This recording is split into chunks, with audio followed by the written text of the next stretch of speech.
नवदीप धाम महात्म्य में हम लोगों ने श्रवण किया था कि जो धाम की महिमा है वो पूर्ण रूप से तर्क के अगोचर होती है। तर्क के द्वारा धाम की महिमा को समझा नहीं जा सकता। क्यों? क्योंकि तर्क जड़ बुद्धि की उपज है और जड़ बुद्धि के द्वारा कभी भी चिन्मय वस्तु को समझा ही नहीं जा सकता। एक उदाहरण देता हूं कि हमारी बुद्धि जड़ है, आत्मा चिन्मय है। अब हम लोगों ने शास्त्र में पढ़ा कि आत्मा कितना छोटा है, बाल के अग्रभाग के 1/10,000 भाग, बाल के अग्रभाग का 1/10,000 भाग है। कितना छोटा हो गया, इसको आंखों से तो देख ही नहीं सकते, माइक्रोस्कोप में भी नहीं आएगा। और उतने छोटे जीवात्मा में भी उसका स्वरूप है, उसके हाथ हैं, पैर हैं, सब कुछ है, आंख नाक कान सब कुछ है। अभी क्या कोई साइंस समझ सकता है इस बात को बुद्धि से, तर्क से कि अरे इतने छोटे जीवात्मा में हाथ पैर, कितना बड़ा हाथ होगा, कितना बड़ा पैर होगा, तो आंख कितनी बड़ी होगी, नाक मुंह कैसे कहाँ पे होगा? क्या बुद्धि से इस बात को समझा जा सकता है? नहीं समझा जा सकता। इसलिए कहते हैं तर्क प्रतिष्ठानात्। शास्त्रों में पहले ही बता दिया, वेदों में तर्क की प्रतिष्ठा नहीं है शास्त्रों में, क्योंकि शास्त्र चिन्मय है। जिन व्यक्तियों ने लिखे उनकी बुद्धि भी चिन्मय है और भगवान भी चिन्मय है। इसलिए चिन्मय वस्तु को एकमात्र चिन्मय बुद्धि के द्वारा ही समझा जा सकता है। जड़ बुद्धि से नहीं समझा जा सकता, तो फिर दिमाग क्यों लगाते हैं? दिमाग लगाने की आवश्यकता नहीं है। जैसे शास्त्र में बताया उसको है जैसे मान करके स्वीकार करना पड़ेगा।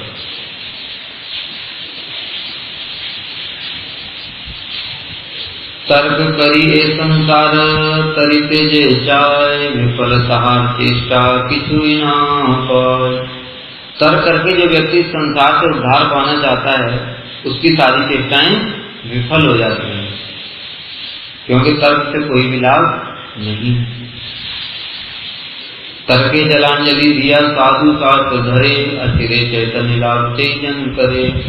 और जो बुद्धिमान व्यक्ति तर्क को छोड़ करके साधु और शास्त्रों का आश्रय ग्रहण करता है, यानी साधु जैसे जैसे बोलेंगे वैसे वैसे मानेगा, शास्त्र जैसे जैसे कहेंगे वैसे वैसे मानेगा, तो उसका उद्धार हो जाता है।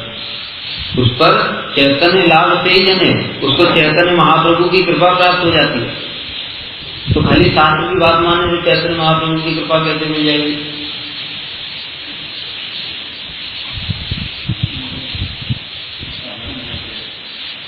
पालन तो करना पड़ेगा, बात ठीक ही है। शास्त्र में तो पालन करने के लिए होता है, इसलिए मिल जाएगी, क्योंकि शास्त्र तो क्या है? शास्त्र चैतन्य महाप्रभु की वाणी है,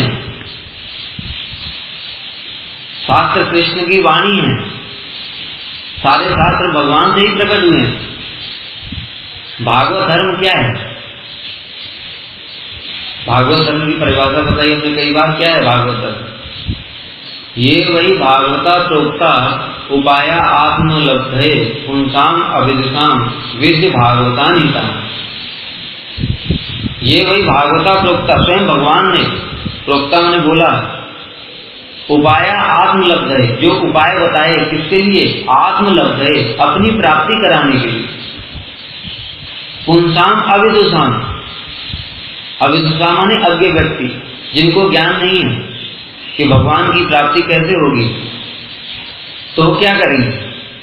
अपने मन से कुछ भी करेंगे तो क्या होगा? प्राप्त नहीं होगा। इसलिए भगवान ने स्वयं उन पर कृपा करने के लिए क्या बताया? स्वयं ही उपाय बताया अपने मुख से कि देखो मैं इस प्रकार से प्राप्त हो सकता हूं। विद्य भागवतानीता, उसी को भागवत धर्म कहते हैं। इसलिए जो शास्त्र की वाणी मानता है, अर्थात वो भगवान की वाणी को स्वीकार कर रहा है, भगवान के आदेश का पालन कर रहा है, इसलिए भगवान उस पर कृपा कर देते। भगवान तो हम कुछ नहीं दे सकते, जिस प्रकार से हमने उस दिन बताया था कि हम गुरु को कुछ भी नहीं दे सकते। हम सोचते हैं हम गुरु की सेवा कर रहे हैं। गुरु की तुम क्या सेवा कर लो भाई?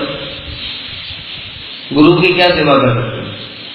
अगर तुमको उनके हाथ पैर दबा रहे तो उनके हाथ पैर तो चिन्ह है, उनकी कभी थकान नहीं होती, तुम क्या सेवा कर सकते हो? क्या हम रसोई बना रहे हैं कि तुमको भूख भी नहीं लगती? वो भी भगवान की तरह आत्माराम आपके काम होते हैं। वो तुमसे सेवा ग्रहण कर रहे हैं कृपा करने के लिए, क्योंकि उनको भी कृपा करने के लिए कुछ चाहिए। वो ये देखते हैं कम से कम साधक चाहता भी है कृपा पाना कि नहीं। ये तो सारे जीव तो हैं, फिर गुरु जी है जो सेवा करता है उसी पर कृपा क्यों करते हैं? गुरुदेव सारे जीवों पर कृपा नहीं कर सकते। शास्त्रों में साफ साफ वर्णन है कि महाभागवत किसी पर भी कृपा करने के लिए स्वतंत्र है और भगवान उसमें कोई हस्तक्षेप नहीं करते, लेकिन महाभागवत भी ऐसी कृपा नहीं करते। वो भी देखते हैं कि वास्तव में जीव उद्धार अपना होना चाहता भी है कि नहीं, और अपना उद्धार करना चाहता है। इसका लक्षण क्या है? चेष्टा।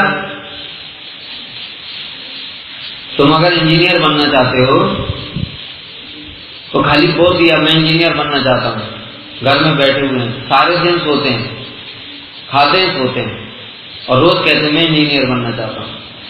10 साल हो गए, 20 साल हो गए, यही बोल रहे हैं, रोज बोल रहे हैं, दिन में 10 बार बोलते हैं मैं इंजीनियर बनना चाहता हूँ, खाते हैं, सोते हैं। बन जाओगे इंजीनियर? बनोगे? सारी जिंदगी भी पड़े पड़े खाते रहो और दिन में 24 घंटे यही बोलते रहो मैं इंजीनियर बनना चाहता हूँ, बन जाओगे? संभव है कभी? तो इंजीनियर तुम वास्तव में बनना चाहते हो, उसका लक्षण क्या है? क्या लक्षण? जाकर के स्कूल में जाओगे सबसे पहले, वहां पर अच्छे मार्क्स लाने पड़ेंगे, सारे विषयों का अच्छे से ज्ञान होना चाहिए। जिस क्लास में, एक भी क्लास को तुम ढीले में नहीं छोड़ सकते, हल्के में, क्योंकि वही कमजोरी बन जाएगी। आगे इंजीनियरिंग के एंट्रेंस टेस्ट में वहीं से डिस्क्वालीफाई हो जाओगे। फिर 12th 10th फर्स्ट डिवीजन के साथ पास करना पड़ेगा, उसके बाद फिर एंट्रेंस की तैयारी करनी पड़ेगी। जितना समय होता है 3 घंटे का, 3 घंटे में तुम्हें सारा प्रॉब्लम सॉल्व करनी पड़ेगी। अगर धीरे धीरे करोगे तो नहीं होगा, और अगर तुम्हारी स्पीड धीमी है तो उसको तेज करना पड़ेगा। प्रैक्टिस, अभ्यास।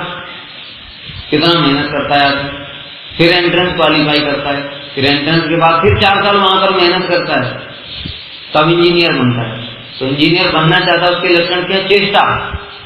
और चेष्टा किस प्रकार की होनी चाहिए? ऐसी।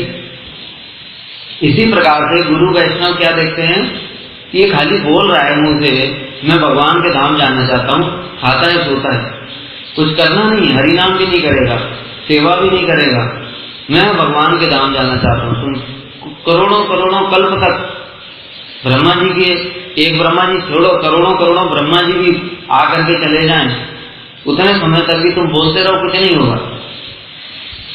क्यों? चेष्टा नहीं। बिना चेष्टा के क्यों होगा? तो भगवान क्यों कृपा करेंगे?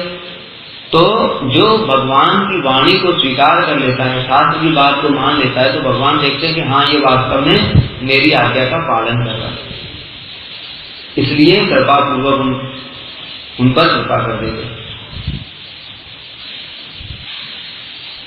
गीता में एक श्लोक है, अभिचेत सुदुराचारो भजते मां अनन्यवा साधुरेव स मंतव्य सम्यक दर्शितो हि क्षिप्रम भवत धर्मात्मा शश्वत शांति निगच्छति कौन्ते प्रतिजानी न मे भक्तः प्रणश्यति। अभिचेत सुदुराचारो, कोई व्यक्ति दुराचारी से दुराचारी होने पर भी, स्त्री संगी, क्रोधी, यहां तक कि किसी की हत्या भी कर दी, चोरी कर दी, ये सब भी भजते माम अनन्य भाव, भगवान कह रहे गीता में, अगर मेरा अनन्य भाव से भजन कर रहा है। अनन्य भाव क्या है?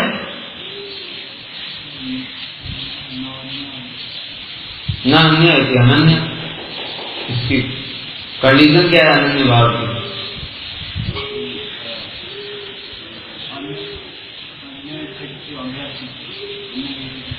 तीन चीजें हैं, तो याद कई बार बताया, याद कर लो इसको। पहला, कृष्ण को छोड़ करके अन्य किसी देवी देवता की उपासना नहीं करेगा। दूसरा, भक्ति को छोड़ करके कर्म ज्ञान योग का आश्रय नहीं लेगा। और तीसरा, भगवान की सेवा के अतिरिक्त उसकी अपनी अन्य कोई कामना नहीं होनी चाहिए। ये अनन्य भाव है।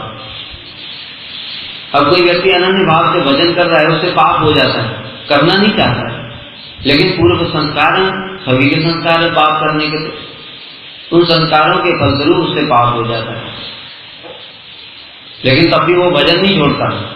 तो भगवान कह रहे हैं साधुरेव स मंतव्य, उसको साधु मानना पड़ेगा।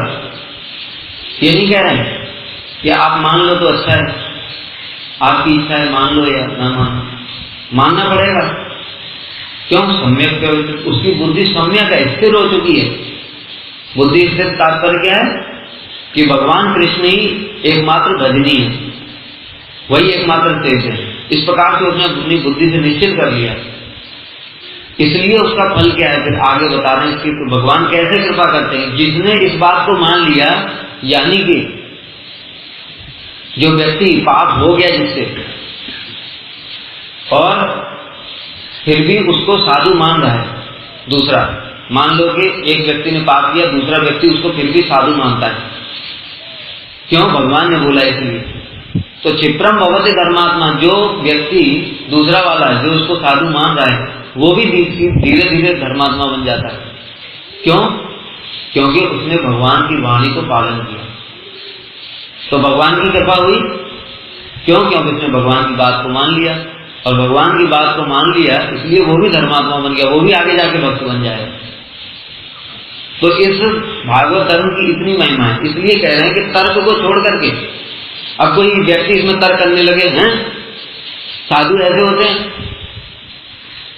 चोरी करता ही ऐसे साधु होते, इसने क्या किया? भगवान की वाणी में टीका लगा दिया।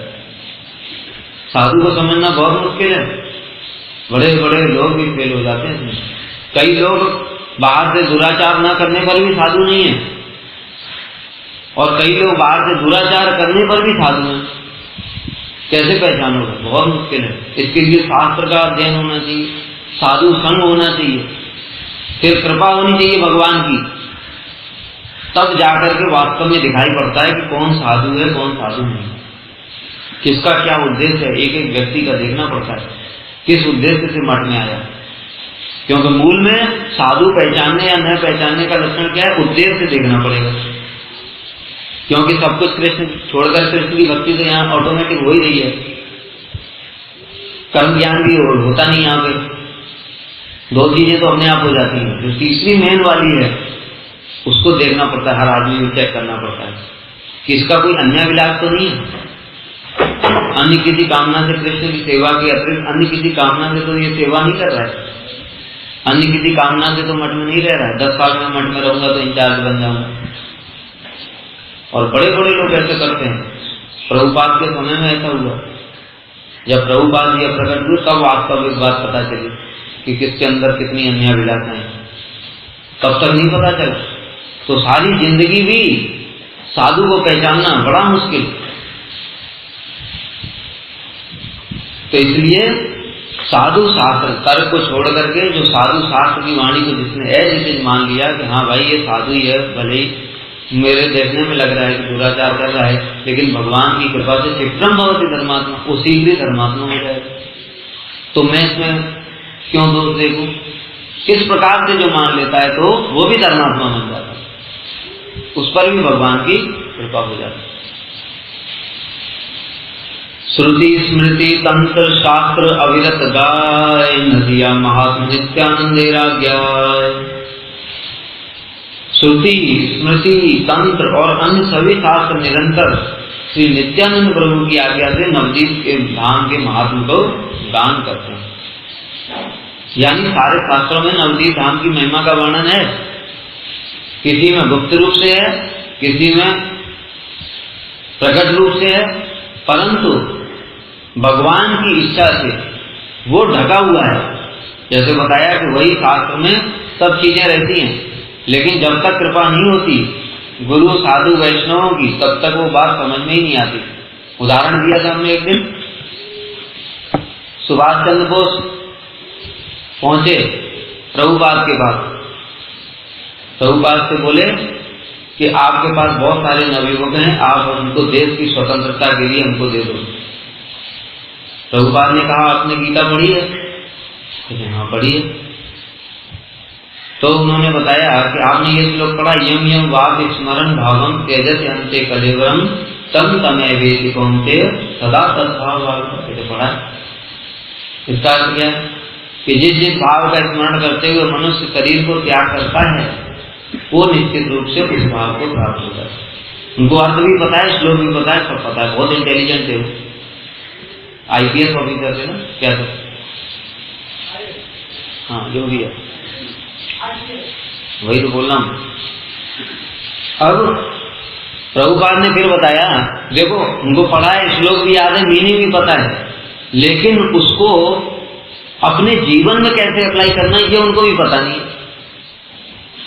क्यों? भगवान की कृपा नहीं। भगवान की कृपा से क्या होता है, शास्त्र पढ़ने पर भी माया उनके जो ज्ञान के वास्तविक स्वरूप है, जो श्लोक का, उस बात का जो वास्तविक अर्थ है, उसको माया ढक देती है। जब तक गुरु वैष्णव शास्त्रों की कृपा नहीं होगी तब तक वो वास्तविक अर्थ प्रकाशित ही नहीं होगा। तो उसका आचरण कभी नहीं कर पाएगा जिंदगी भर। वो उसको खाली ज्ञान ऐसे पड़ा रहेगा कूड़े की तरह। तो प्रभुपाद ने बताया, प्रभुपाद ने कृपा की, साधु की कृपा से कैसे समझ में आया उनको ये बात।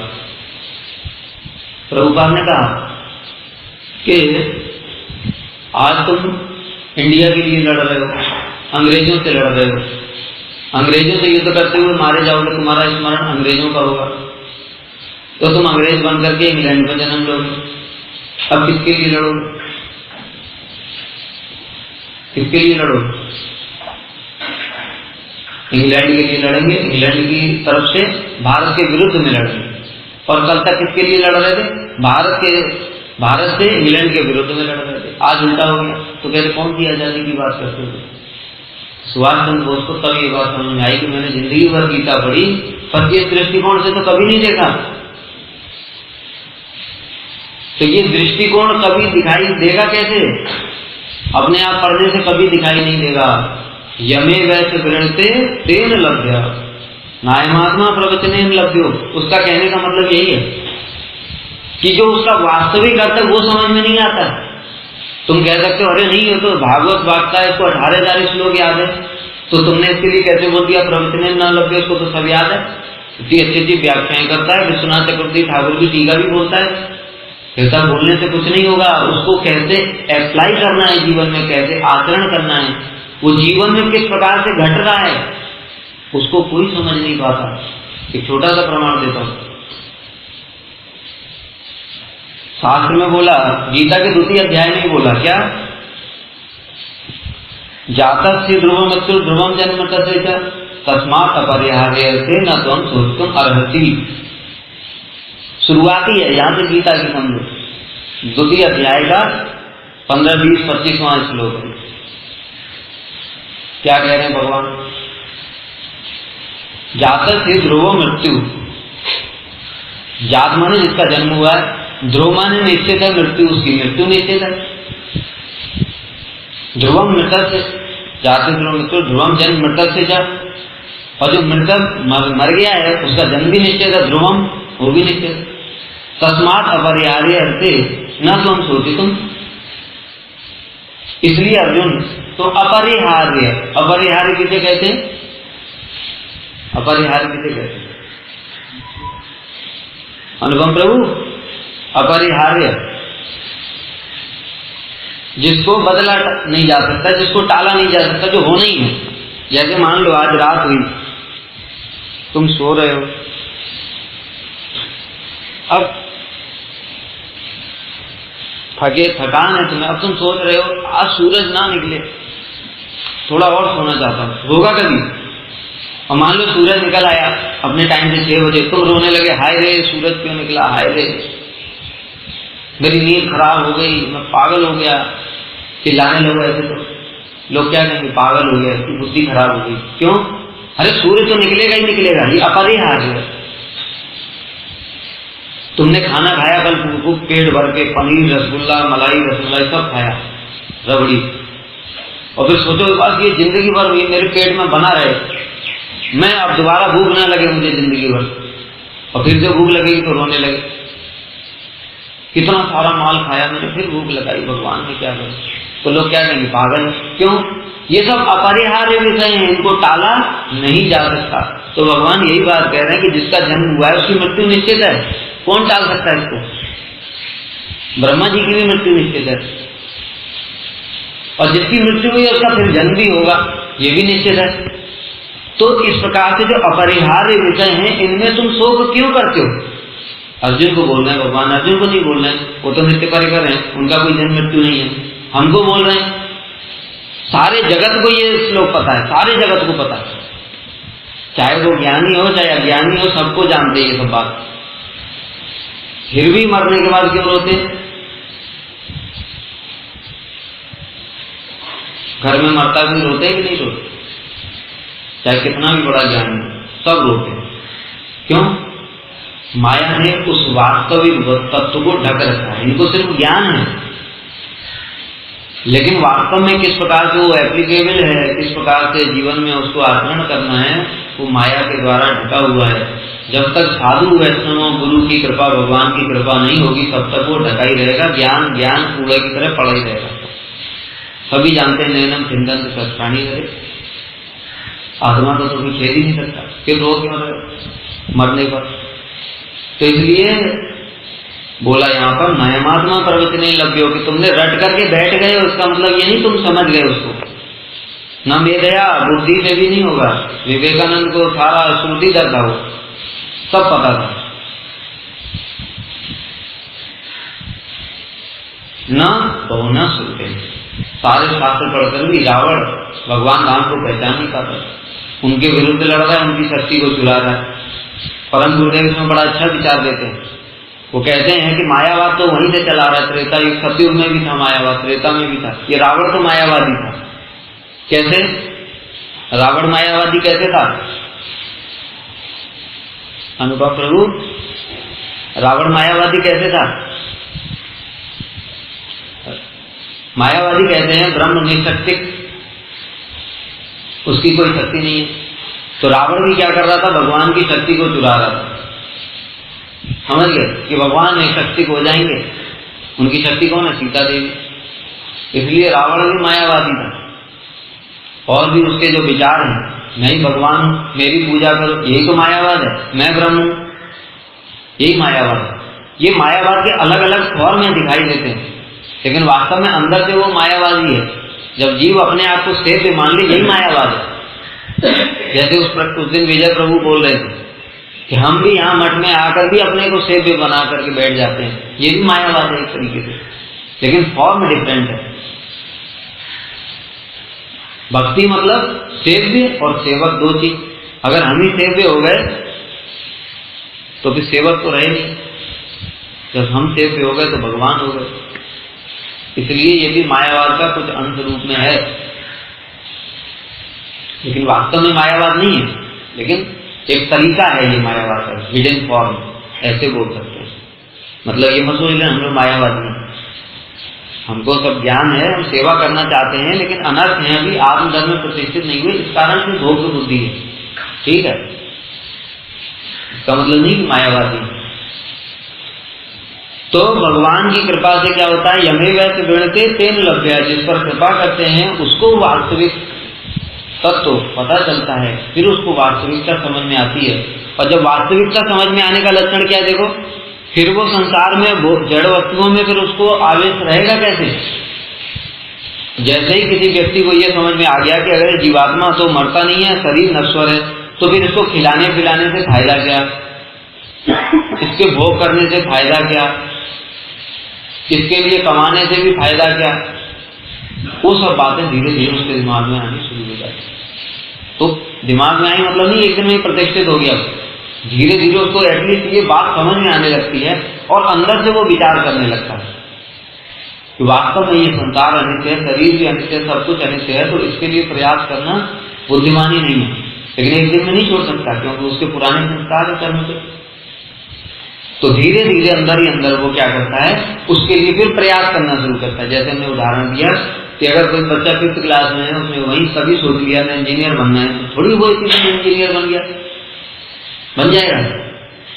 उसको 6 पढ़ना पड़ेगा, 7th 8th 9th 10th 11th 12th science side mathematics entrance देना पड़ेगा, फिर 4 साल और 15-20 साल में बनेगा वो। तो उसी प्रकार से क्या है कि जो संसार के लोगों को सबको ये ज्ञान है, जातस्य से ध्रुवम मृत्यु ध्रुवम, कि जिसकी जन्म निश्चित है उसका मृत्यु निश्चित है, और मृत्यु वाले का जन्म भी निश्चित है।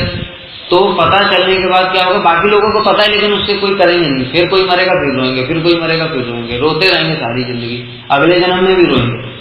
लेकिन जिसको कृपा हो गई उसके लक्षण क्या है कि किसी की मृत्यु होगी तो वो सोचेगा कि मेरा रोने से फायदा क्या है, क्योंकि ये तो दूसरा शरीर ले लिया, इसमें तो मृत्यु तो हुई नहीं किसी की, तो उसको दुख तो उसको भी होगा क्योंकि पुराने संस्कार हैं, आसक्तियां हैं, लेकिन उतना नहीं होगा। ये लक्षण है कि उसके ऊपर कृपा हो रही है, उसको चीजें समझ में आ रही है।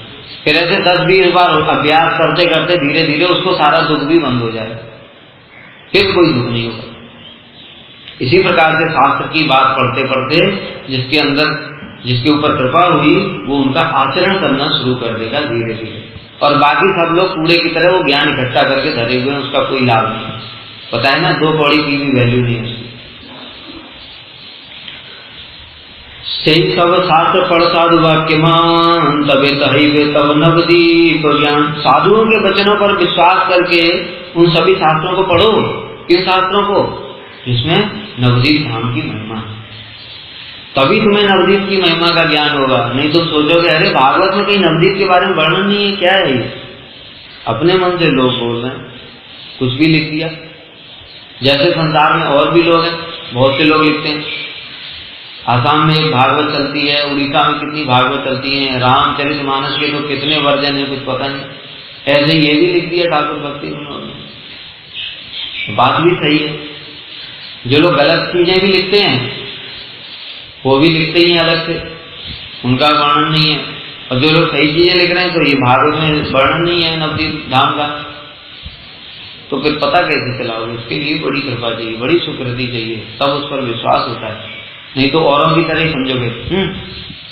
सभी आजकल भगवान बनने, ऐसे ही लोग चैतन्य महाप्रभु को ही भगवान कहते हैं। हाँ, भक्त थे, नाचते थे, गाते थे, कीर्तन करते थे, उन्होंने बहुत सारे लोगों को भक्ति करा दी, लेकिन भागवत में कहाँ लिखा है बताओ? महाप्रभु भगवान। इस प्रकार से तर्क करेंगे, तो तर्क करेंगे तो क्या है? और बात उनकी ठीक भी है, हम भी तो ऐसे कहते हैं ये सारथी भगवान बन गया, ये कौन आसाराम बापू भगवान बन गए, राम रहीम भगवान बन गया, कोई अपने आप को बलदेव का अवतार, कोई नारायण का अवतार, क्या क्या अवतार बोल रहे हैं। बात ठीक भी है। अब इनमें से पहचानो कि कैसे कि कौन वास्तव में सच में ही भगवान है, कौन भगवान नहीं। उसके लिए कृपा चाहिए। बताए जब तक माया का आवरण है तब तक वास्तविक सत्य प्रकाशित नहीं होगा। और माया का आवरण कब तक रहेगा?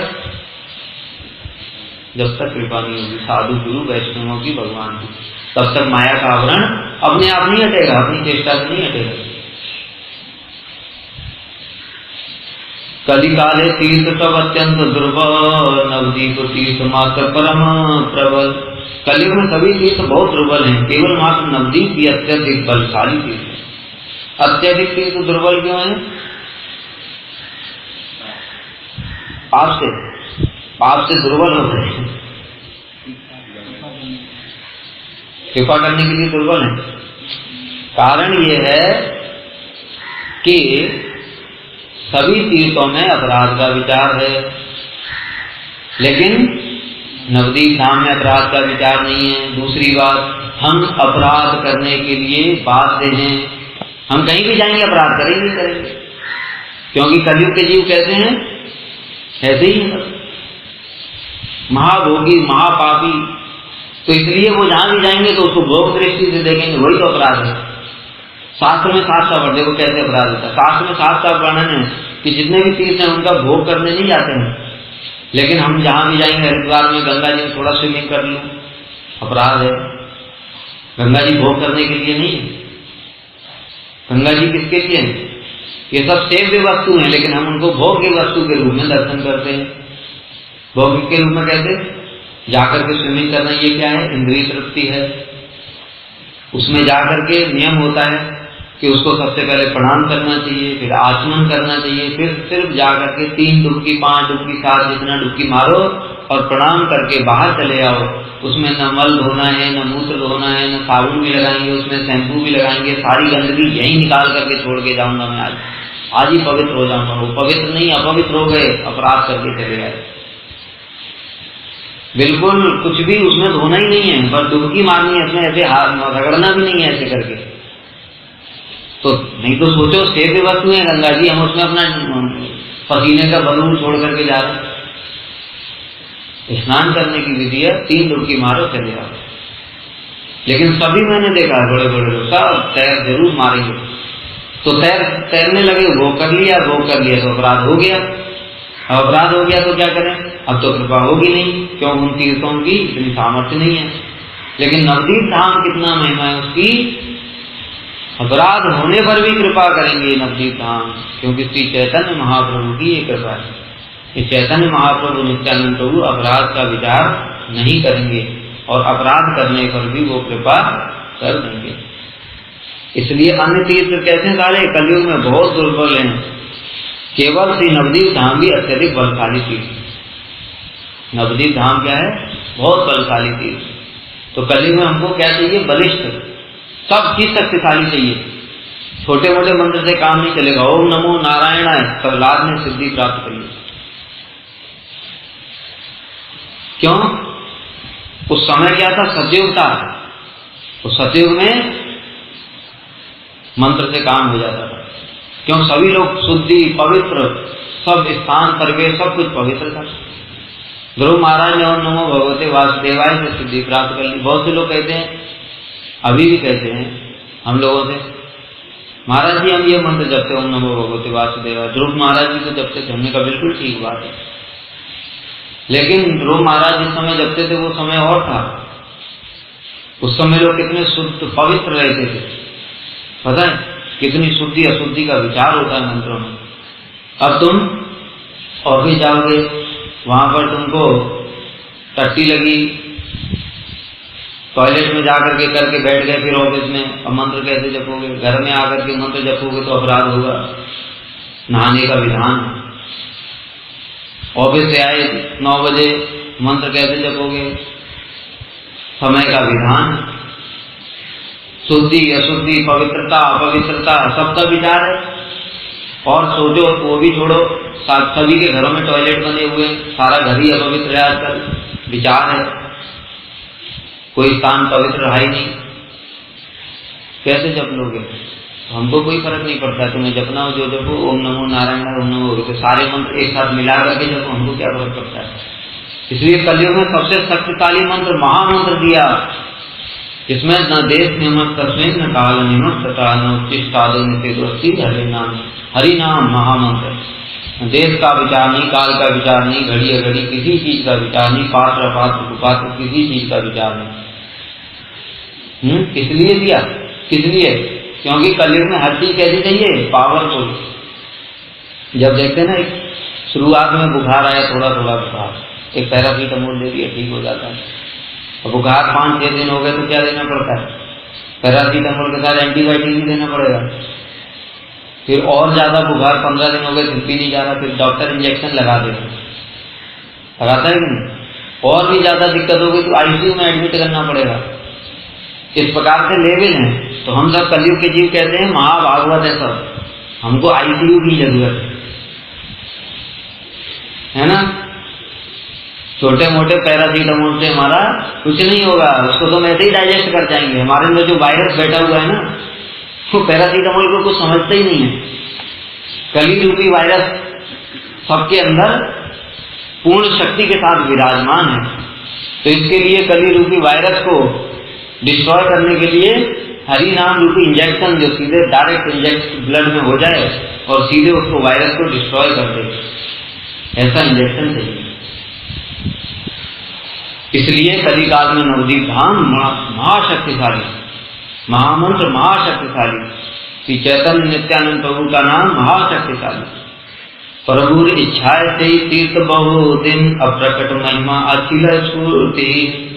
भगवान की इच्छा से ये धाम बहुत दिनों तक अप्रकट था, पता है ना, क्योंकि महाशक्तिशाली चीज की जरूरत कब पड़ती है, जब ऐसी परिस्थिति हो। अभी पहले पैरासीटामोल से ही काम चलता था, ओम नमो नारायणाय से सबको सिद्धि मिल जाती थी, तो जरूरत क्या महामंत्र की। इसलिए भगवान ने भी क्या किया था, इन सब चीजों को छुपा करके रखा था। यद्यपि सारे शास्त्रों में थे, शास्त्र में वर्णन है, महाप्रभु के अवतार का वर्णन भागवत में भी है, लेकिन जैसे अभी हमने बताया उसका अर्थ तुम समझ ही नहीं पाओगे। आसन वर्णा श्रेयो यस्य ग्रहणतो अनुगम तनु शुक्लो रक्त तथा पीत इदानी कृष्णताम गता। गर्गाचार्य जी नंद बाबा से कह रहे हैं नामकरण करने के समय कृष्ण का, कि ये जो आपका पुत्र है ये अलग अलग युगों में अलग अलग अवतार धारण करता है। शुक्लवर्ण सतयुग में, त्रेता में रक्तवर्ण, इदानीम कृष्णताम इस समय कृष्ण वर्ण का है ये, और कलयुग में क्या होगा, पीतवर्ण। पीत माने तो पीतवर्ण कल की पीतवर्ण के नहीं है, पीतवर्ण के कौन है, महाप्रभु है। तो अगर महाप्रभु नहीं है फिर कौन सा अवतार है, इसलिए। और कृष्ण अवतार ग्रहण करते हैं, कृष्ण यानी स्वयं भगवान, इसलिए पीतवर्ण के महाप्रभु है स्वयं भगवान। लेकिन इसको पढ़ते रहो तुम 100 बार पढ़ दो, लेकिन पता ही नहीं चलेगा कि इसका ये मीनिंग भी हो सकता है, कोई ये सोच। सार्वभौम भट्टाचार्य ने भी तो भागवत पढ़ी थी, बार बार उनको गोपीनाथ आचार्य श्लोक भी दिखा रहे हैं कि देखो ये भागवत में है पहले से, भगवान का अवतार होगा पीतवर्ण का, महाप्रभु यही है, फिर भी नहीं मानते। क्यों, माया से ढका हुआ है। जब महाप्रभु दक्षिण भारत में गए उस समय वेंकट भट्ट को क्या बोला कि वेंकट, जो लक्ष्मी देवी हैं वो तुम्हारी नारायण को छोड़ करके कृष्ण के पास क्यों आई रासलीला में, उनको क्या जरूरत थी, वो तो पतिव्रता स्त्री। तो वेंकट भट्ट ने उसको ऐसे ही समझा, मतलब महाप्रभु कह रहे हैं कोई बात नहीं। तो उन्होंने बोला कि तत्वगत तो कोई भेद नहीं है नारायण और कृष्ण में। तो महाप्रभु ने कहा तत्वगत भेद नहीं है तो फिर गोपियां नारायण के पास क्यों नहीं गई। जब कृष्ण ने नारायण रूप धारण किया, चतुर्भुज रूप, तो गोपियां क्यों उनकी तरफ नहीं गई, और तुम्हारी लक्ष्मी देवी तो चली आई वैकुंठ छोड़ करके। तब एकदम से वेंकट भट्ट को समझ में आया। तो सारी भागवत तो उन्होंने पढ़ी थी, वैष्णव थे, श्री संप्रदाय में दीक्षित थे, मायावादी भी नहीं थे, वैष्णव हैं, श्री संप्रदाय में दीक्षित हैं, भागवत के ज्ञाता हैं। उसके बाद भी वो जिंदगी भर समझ में नहीं आई बात। फिर एक श्लोक बोला तो उन्होंने पूछने लगे ये क्या भागवत का श्लोक है, मैंने तो भागवत इतनी बार पढ़ी परंतु इस श्लोक पर ध्यान ही नहीं दिया। कस्यानुभावो अस्य न देव विद्मये तवांग्रि रेण स्पर्शाधिकार यद्वान जया श्री ललना शरद तपो विहाय कामान सुचिरम विदुता। नागपत्नियां कृष्ण की स्तुति करती कह रही हैं, हे प्रभु इस कालिया ने ऐसा कौन सा भाग्य है, इसने ऐसा कौन सा पुण्य किया, इसका ऐसा कैसा भाग्य है कि तवांग्रि रेणु स्पर्शाधिकार है, कि इसको आपकी चरण रेणु प्राप्त हो गई, जो ब्रह्मा शिव इत्यादि के लिए भी दुर्लभ है। यह तो वांछा है, उनकी बात छोड़ दो, ब्रह्मा शिव क्या है, आपके वक्ष स्थल पर रहने वाली लक्ष्मी श्री, वो भी उस चरण रेणु को प्राप्त करने के लिए विहाय कामान सुचिरम अपने पतिव्रत धर्म का छोड़ करके और बेलवन में तपस्या कर रही है, लेकिन उसको भी ये रेणु प्राप्त नहीं। तो वेंकट भट्ट को आश्चर्य की तरफ से देखने लगे कि ये तो मैंने श्लोक इतनी बार पढ़ा पर इसको समझ में नहीं आया, आएगा कहां से, क्योंकि भगवान ने उसको ढक रखा है।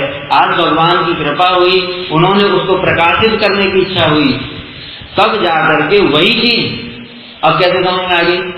तो फिर श्री संप्रदाय को छोड़ करके फिर गौड़ी संप्रदाय के भक्त बन गए। क्यों बने, क्योंकि तब उनको वो वास्तव में उस चीज के दर्शन हुए। तो सार्वभौम भट्टाचार्य को भी जब आत्मा रामस्य मुनियों की व्याख्या करी महाप्रभु ने, तब उनका जो वास्तविक जो अज्ञान था वो ढका हुआ था जिसके द्वारा, वो तब हट गया। महाप्रभु ने उनको षड्भुज रूप दिखाया, तब उनको समझ में आया कि वास्तव में ये श्लोक इनके लिए ही है। उससे पहले भी तो सब यही कह रहे थे ये श्लोक महाप्रभु के लिए, पर नहीं माने। तो यही वहां पर कह रहे हैं, प्रभु इच्छाए से तीर्थ बहुदिन अप्रकट महिमा अखिल स्फूर्तिहीन, कि प्रभु की इच्छा से यह धाम बहुत दिनों तक अप्रकट था और इसकी महिमा भी प्रकाशित नहीं हुई। कलिर प्रभाव जबे अत्यंत बाढ़िला अन्य तीर्थ स्वभावता निस्तेज हैजा। और कलयुग के प्रभाव से क्या हुआ, जब अज्ञान और बढ़ गया, पाप दुराचार चारों तरफ बढ़ गया और अन्य तीर्थ स्वभाव का निस्तेज हो गए, तीर्थों की शक्ति खत्म हो गई। क्योंकि जैसे बताया तीर्थ क्या है, पैरासीटामोल है, अब बुखार जाएगा नहीं पैरासीटामोल से, अब तो सीधे इंजेक्शन देना पड़ेगा हाई पावर वाला।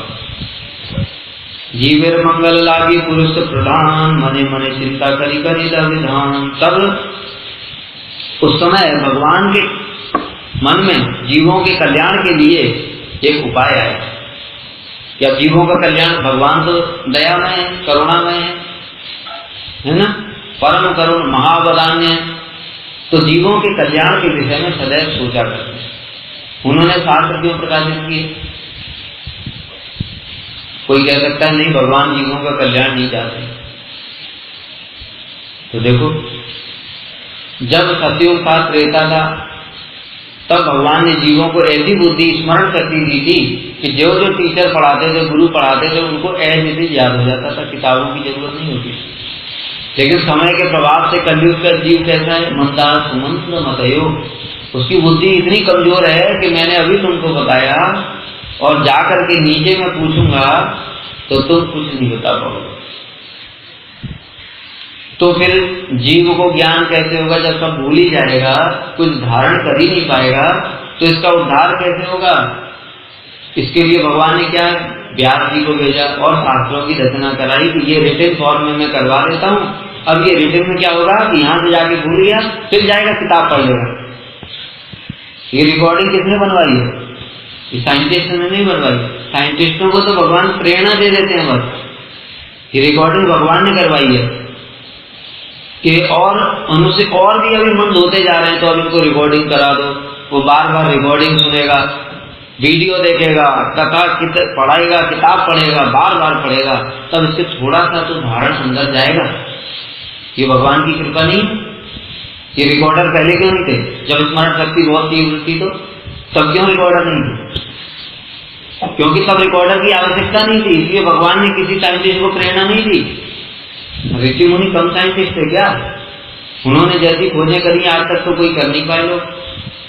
कर्दम ऋषि का प्लेन ऐसा था, उसमें सारी ऋतुएं थी, सारी अप्सराएं, सरोवर, सब कुछ था उसमें। बनाया ऐसा प्लेन आज तक किसी ने? बनाया प्लेन? बिना पेट्रोल के प्लेन चलता था वो? पेट्रोल डीजल कुछ नहीं था उसमें। अभी तक बनाया? अभी तो बिना पेट्रोल वाली कोई कुछ भी चीज नहीं है। जो साइकिल भी बनाई उसमें पेट्रोल डीजल नहीं होता, फिर भी पैर मारना पड़ता है। कर्दम ऋषि थोड़ी उसको पैर मार रहे थे, चला रहे थे प्लेन को, हाथ पैर घुमा घुमा कर, ऐसे दोनों हाथ से घुमाएंगे मशीन तब चलेगा प्लेन, कर रहे थे। इच्छा मात्र से चलता था, समझ गए? और ये ऐसे मिथ्या बात नहीं है। आजकल देखो सेंसर, हम सामने जाते हैं, सेंसर से दरवाजा खुल जाता है कि नहीं? अभी साइंटिस्ट लोग इसके लिए प्रयास कर रहे हैं कि हम इसके अपने दिमाग को इन सब डिवाइस से कनेक्ट कर दें, तो हम जैसी इच्छा करेंगे वो ऐसा काम करेगा।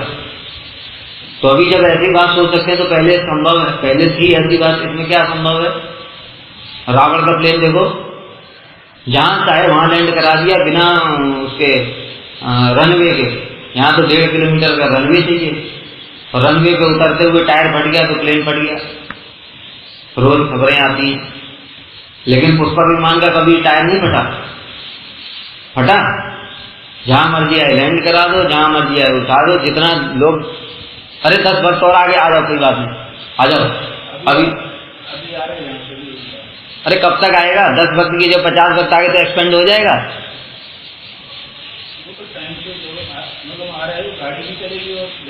वो बोलने से कुछ नहीं होता है, वो बोलते तो रहते हैं।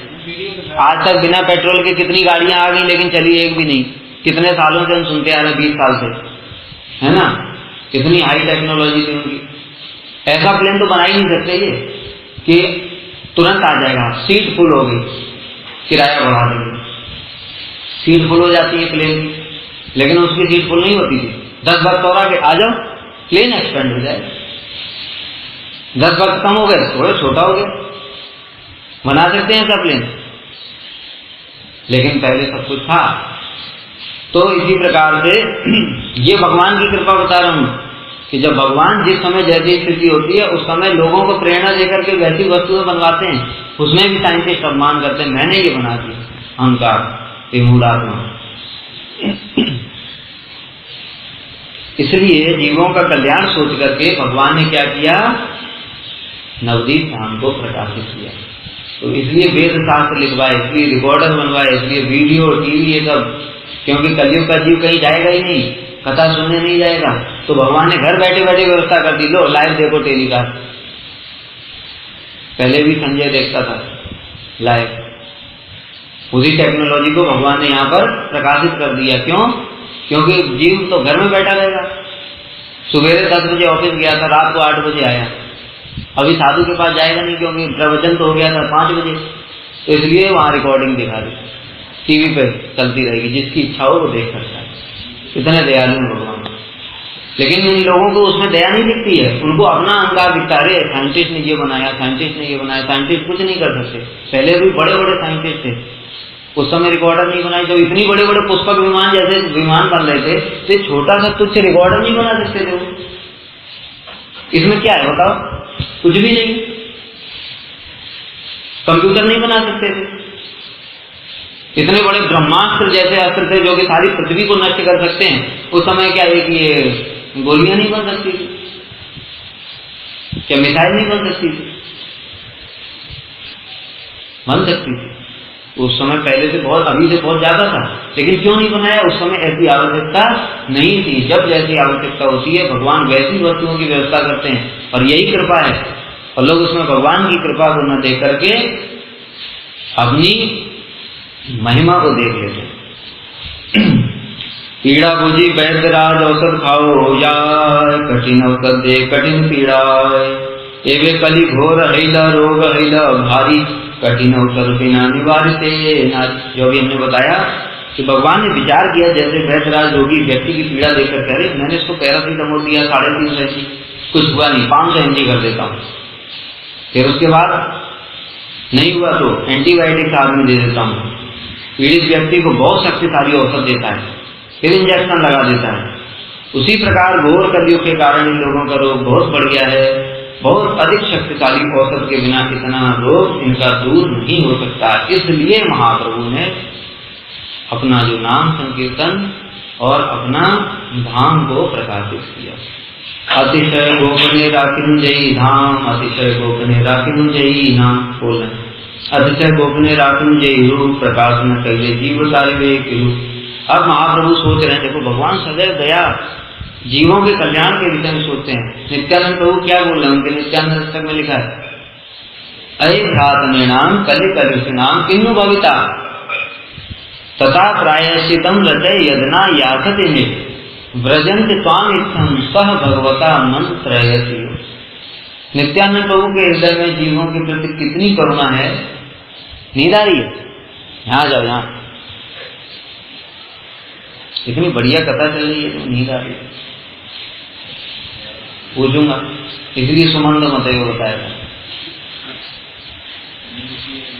क्या कि नित्यानंद प्रभु के हृदय में जीवों के प्रति कितनी करुणा है कि सह भगवता मंत्रयति। सह भगवता यानी भगवान के साथ जो मंत्रणा कर रहे हैं।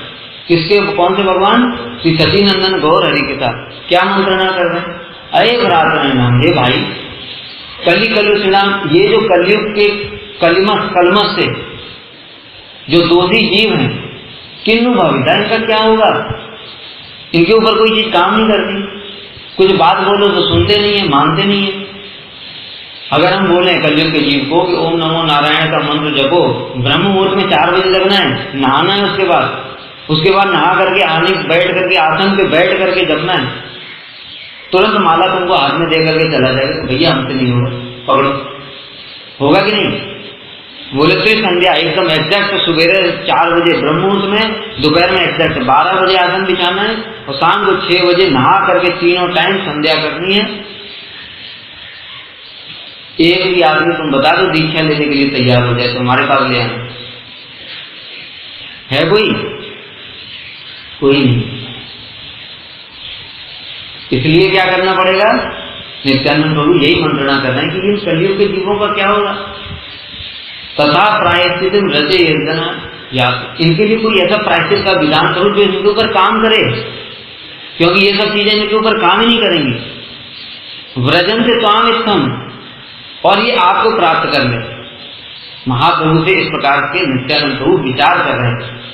तो उनकी इच्छा को जानकर ही महाप्रभु ने क्या किया, ये अतिशय गोपनीय जिस धाम को रखा था, जिस नाम को गोपनीय रखा था, और जिसको रूप को यानी महाप्रभु के रूप को जो गोपनीय रखा था इस जगत में, उसको इन जीवों के उद्धार के लिए मैं प्रकाशित करूं, इसलिए प्रकाशित किया, इसलिए हरि नाम दे दिया। चलो कोई बात नहीं, ब्रह्ममुहूर्त में नहीं जा सकते, कोई बात नहीं, लो 9 बजे जगोगे माला करना शुरू कर देना, कोई दिक्कत नहीं। कि नहा सकते नहीं तो कोई बात नहीं, ठंड पड़ती है, हमें पता है तुम नहीं नहा पाओगे, जाओ बिना नहाए करना, कोई दिक्कत नहीं। ब्रश करने में परेशानी है, कुल्ला करके ऐसे ही मुंह से कर लेना, कोई बात नहीं। तो कहीं भी टाइम नहीं मिलता है, चलो कोई बात नहीं, टट्टी में बैठ के ही कर लेना। इसलिए इन सब चीजों को प्रकाशित किया। सतयुग में इन सब चीजों की जरूरत नहीं, सब ब्रह्म मुहूर्त में जगते थे, ठंडे पानी में स्नान करते थे, सारे ब्राह्मण क्षत्रिय वैश्य सभी यज्ञ करते थे, सभी गृहस्थों के लिए यज्ञ का विधान है, डेली यज्ञ करते थे बिना आलस्य के। जीवत अमार दास आमी तार प्रभु, आमी न तारिले से न तरिवे कबू। अब महाप्रभु के हृदय में दया उमड़ पड़ी, दया का सागर। कह रहे हैं ये सभी तो मेरे ही दास हैं, मुझसे विमुख होकर के जगत में भटक रहे हैं, तो क्या हो गया, ये नालायक है तो क्या, मैं तो पिता इनका, मैं तो सोचूंगा इनका, इसलिए मैं इनका सबका प्रभु हूं, मैं इनका स्वामी हूं, अगर मैं नहीं उद्धार करूंगा तो कौन करेगा। इसलिए ऐसा सोच करके ही श्री चैतन्य महाप्रभु ने क्या किया, यही बल श्री चैतन्य हिल प्रकाश, निज नाम निज धाम लय निज दास। इसीलिए श्री चैतन्य महाप्रभु ने जीवों पर दया करने के लिए अपने नाम, अपने धाम, अपने दासों को, सभी भक्तों को साथ लेकर के इस नवदीप धाम में अवतरित हो गए और प्रतिज्ञा की। प्रभु प्रतिज्ञा यही है सर्वकाल, तारी व सकल जीव बुझाव जंजाल, कि मैं सभी जीवों का उद्धार करके इनके सारे जंजाल माया में फंसे हुए इन सबको नष्ट कर दूंगा। इतना हो गया, खत्म नहीं होगा। ब्रह्मार दुर्लभ धन बिलाव संसारे, पात्र पात्र न वाची वाई अवतारे। और प्रतिज्ञा करी महाप्रभु ने, इस अवतार में सब अवतारों में मैंने पात्र पात्र का विचार किया है। उस दिन बताया था कल कि कृष्ण भी सब विचार करके देखते हैं, अपनी भक्ति करने वालों को भी भक्ति नहीं देते, मुक्ति भुक्ति दे देते हैं। क्यों? पात्र पात्र का विचार। पात्र क्या? अगर थोड़ी भी कामना रह गई तो कृष्ण देख लिया ये तो कुपात्र है, ये भी पात्र नहीं भक्ति पाने के लिए, इसलिए मुक्ति दे दो। भोग दे दिया, राजा बना दिया, इंद्र ब्रह्मा बना दिया, कुछ भी दे दिया, और देखा अगर इसकी मुक्ति की कामना है, छोड़ो मेरे पास नहीं आएगा, इसको मुक्ति लोग में भेज दिया, जाओ झंझट खत्म। पात्र का विचार किया कि नहीं? लेकिन महाप्रभु ने कुछ नहीं देखा, लोगों को चाहिए नहीं चाहिए कोई मतलब नहीं, दे दो सबको, जाओ। उस दिन पढ़ा था हमने कि महाप्रभु ने क्या किया, एक वृक्ष लगाया। कौन सा वृक्ष लगाया?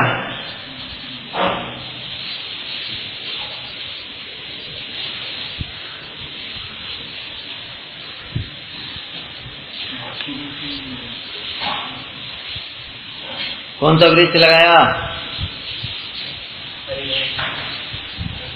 भक्ति कल्प वृक्ष, भक्ति कल्प वृक्ष लगाया। उसकी जड़ें सारे विश्व ब्रह्मांड में व्याप्त हो गई।